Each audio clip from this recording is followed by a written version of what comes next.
Most people think junk removal is easy money until they arrive at the waste transfer station and realize half the job profit just disappeared.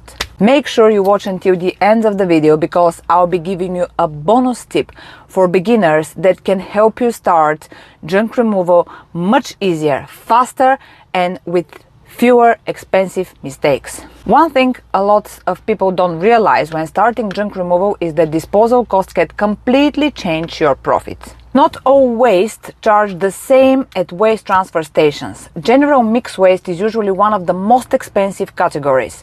Then you've got wood, hardcore, soil, plasterboard, green waste, metal and POPs, which are sofas and upholstered furniture. POPs become much more expensive because of fire regulations and the chemicals inside the materials. A lot of people get shocked when they find out how much it costs just to throw away one sofa. Some transfer stations charge by weight, some by cubic yards, and some even have a minimum charges for a small loads. This is why junk pricing removal properly is so important. If you quote too cheap without understanding disposal costs, fuel, labor, loading time and access, you can easily end up working almost for free. Before I price any job, I always look at what type of waste it is, how heavy it is, how long it will take to load, access to the property, and what the disposal cost will be actually. A lot of beginners only look at the size of the pile, but the type of the waste changes everything. For example, you might find a transfer station charging around 200-250 per ton for a general waste, but they won't allow certain items such as mattresses, sofas, fridges, or any additional electrical items in that price. Those usually come with extra charges. Then you might find another station offering a cheaper general waste prices, maybe around £180 per ton, but they won't accept things like a food waste, plasterboard, wood, or other specific materials. Every waste transfer station have different rules, different prices, and different categories of waste they accept. That's why it's very important to plan ahead and already know which sites take which type of waste before you even start the job. In junk removal, speeds matter. The fastest you can unload your van and get back on the road, the fastest you can get to the next booking and make more money. A lot of people only focus on getting jobs, but the real operators always focus on efficiency, disposal strategy, and turnaround time. Also, another important thing people don't realize, some waste transfer station will allow sofas and mattresses inside the general waste, but there will almost always be an extra charge added on top. For example, let's say your general waste load up to 1 ton costs around £200. If you have a sofa inside that load, the site may add another 30, 40 or £50 eco fee just for that sofa. The same thing often happens with mattresses and certain upholstered furniture because of POPs regulation and disposal requirement. There are also some waste transfer stations, harder to find nowadays, where you can tip a full load of POPs, meaning sofas and armchairs only. Usually the price is higher, but here is the important part a lot of beginners misunderstand.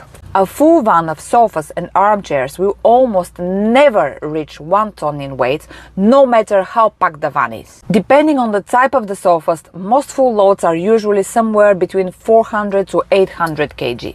Of course, this depends on the material, size, and whether the sofas are solid or lightweight. That's why understanding waste weight is just as important as understanding waste volume in junk removal. Personally, my favorite jobs are full house clearance. Why? Because full house clearance usually contains everything: sofas, mattresses, beds, wardrobes, furniture, general waste and mixed materials. But here is something very important most beginners don't understand. Sometimes you arrive at the house clearance and realize there are actually no sofas, mattresses or heavy mixed waste at all. In many cases, the majority of the loads turns out to be mainly wood, such as wardrobes, drawers, tables, cupboard, wooden chairs, and so on. And that's where the real magic happens in junk removal. Because even if the disposal cost for wood is much more cheaper, for example, you might find places charging around 80 to 150 pounds per ton for a clean wood, you still do not price the job as a cheap wood collection. You price it as a full house clearance. Why? Because the customer is not paying only for the disposal, they're paying for the labor, the dismantling, the loading, the stairs, the walking distance, the time and the difficulty of the clearing the property. Most house clearances are not just pick up and go junk. You often have to dismantle wardrobes, beds, or to break some furniture down, or maybe to carry items through hallways and stairs, deal with lifts or no lifts. You can also walk long distance from property to the van, and sometimes deal with the parking restrictions or limited access. All of this takes time and physical work, which is why full house clearance prices are much higher.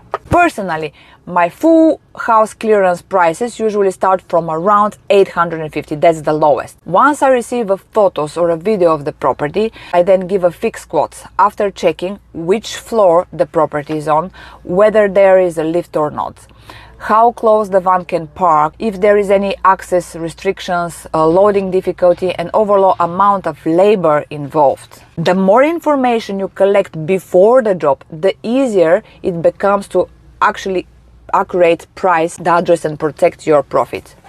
Now I'll reveal a little secret about why junk removal companies charge a minimum collection fee. The minimum collection charge normally applies only to items that do not have eco fees attached to them. Items like sofas, mattresses, fridges, upholstered furniture and certain electricals usually come with the disposal charges from the waste transfer station. Depending on the site, these eco fees are, as we said, 30, 40, 50 or 60 pounds per item. For example, let's say your minimum collection charge is 90 pounds and the waste transfer station charges you an extra 30 eco fee for disposing of one sofa. You then charge the customer 120 in total. So the customer is effectively covering the eco fee while you still protect most of your profit margin and operating costs. A lot of beginners make the mistake including the eco fees inside the minimum collection charge, and that's where they start losing money quickly. Because the minimum collection charge is not just about the rubbish itself. It covers fuel, travel time, van maintenance, insurance, labor, and the fact that even a small collection still takes part of your working day. That's why eco fees are normally added on top of the minimum collection charge, not included inside it. Hopefully this information was helpful for you. If you have any additional questions, feel free to leave them in the comments below. I'll be happy to help anyone starting a junk removal business and trying to achieve better results, win more jobs and avoid the common beginners' mistakes.